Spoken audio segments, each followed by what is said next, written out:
कक्षा 9 के हिंदी विषय में आज पढ़ेंगे नागार्जुन जी द्वारा रचित बादल को घिरते देखा है। देखिए, कहाँ गया धनपत कुबेर वह, कहाँ गई उसकी वह अलका, नहीं ठिकाना कालिदास का व्योम वाहिनी गंगा जल का। ढूंढा बहुत परंतु लगा क्या, मेघदूत का पता कहीं पर, कौन बताए वह यायावर, बरस पड़ा होगा न यहीं पर। जाने दो वह कवि कल्पित था, मैंने तो भीषण जाड़ों में नभचुंबी कैलाश शीर्ष पर महामेघ को झंझानिल से गरज गरज भिड़ते देखा है। मीनिंग देख लीजिए। धनपत, धन के स्वामी अर्थात कुबेर। व्योमवाहिनी, आकाश में बहने वाली। यायावर माने होता है बादल। नभचुंबी, आकाश को चूमने वाला अर्थात बहुत ऊंचा। शीर्ष माने शिखर। महामेघ, प्रलय काल का बादल। महामेघ माने प्रलय काल का बादल। झंझानिल माने तूफान। झंझानिल माने तूफान। देखिए, कहाँ गया धनपत कुबेर वह, कहाँ गई उसकी वह अलका, नहीं ठिकाना कालिदास का व्योम वाहिनी गंगा जल का। देखिए, नागार्जुन जी कहते हैं पुराणों में हिमालय संबंधी अनेक कथाएं हैं। नागार्जुन जी कहते हैं कि पुराणों में हिमालय संबंधी अनेक कथाएं हैं। कहते हैं कि धन का स्वामी कुबेर कैलाश पर अलका नगरी में रहता है। कहते हैं कि धन का स्वामी कुबेर कैलाश पर्वत पर अलका नगरी में रहता है। कालिदास ने वर्णन किया है कि आकाश गंगा में निर्मल जल बहता है। कालिदास ने वर्णन किया है कि आकाश गंगा में निर्मल जल बहता है। कवि प्रश्न करता है। अब कवि यानी नागार्जुन जी प्रश्न कर रहे हैं कि वह अलका नगरी तथा आकाश में बहने वाली गंगा कहाँ गई, कि वह अलका नगरी तथा आकाश में बहने वाली गंगा अब कहाँ गई। आगे, ढूंढा बहुत परंतु लगा क्या, मेघदूत का पता कहीं पर, कौन बताए वह यायावर, बरस पड़ा होगा न यहीं पर। कालिदास के मेघदूत काव्य में बादल को दूत बनाकर यक्ष अपना संदेश अलका नगरी को भेजता है। कालिदास के मेघदूत काव्य में बादल को दूत बनाकर यक्ष अपना संदेश अलका नगरी को भेजता है, परंतु बहुत खोजने पर भी कवि को उस दूत बनाकर भेजे गए बादल का कहीं पता नहीं चला। बहुत खोजने पर भी कवि को उस दूत बनाकर भेजे गए बादल का कहीं पता नहीं चला। कौन बताए वह यायावर, बरस पड़ा होगा नहीं पर। अब इस बात को कौन बता सकता है?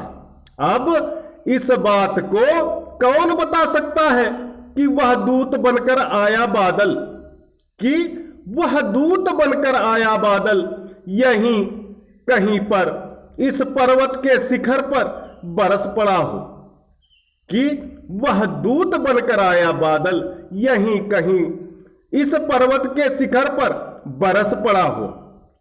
आगे देखिए, जाने दो वह कवि कल्पित था, जाने दो वह कवि कल्पित था, मैंने तो भीषण जाड़ों में नभचुंबी कैलाश शीर्ष पर महामेघ को झंझानिल से गरज गरज भिड़ते देखा है। नागार्जुन जी आगे कहते हैं कि वह मेघदूत यानी दूत बनाकर भेजा गया बादल। नागार्जुन जी कहते हैं कि वह मेघदूत तो कवि की कल्पना मात्र था। वह मेघदूत तो कवि की कल्पना मात्र था। उसकी तो बात छोड़ दो, मैंने तो देखा है कि भयंकर शीत ऋतु थी। मैंने तो देखा है कि भयंकर शीत ऋतु थी। आकाश का चुंबन करने वाले कैलाश पर्वत का शिखर था। आकाश का चुंबन करने वाले कैलाश पर्वत का शिखर था, जिसके ऊपर प्रलय काल के बादल तथा तूफान आपस में लड़ भिड़ रहे थे। जिसके ऊपर प्रलय काल के बादल तथा तूफान आपस में लड़ भिड़ रहे थे।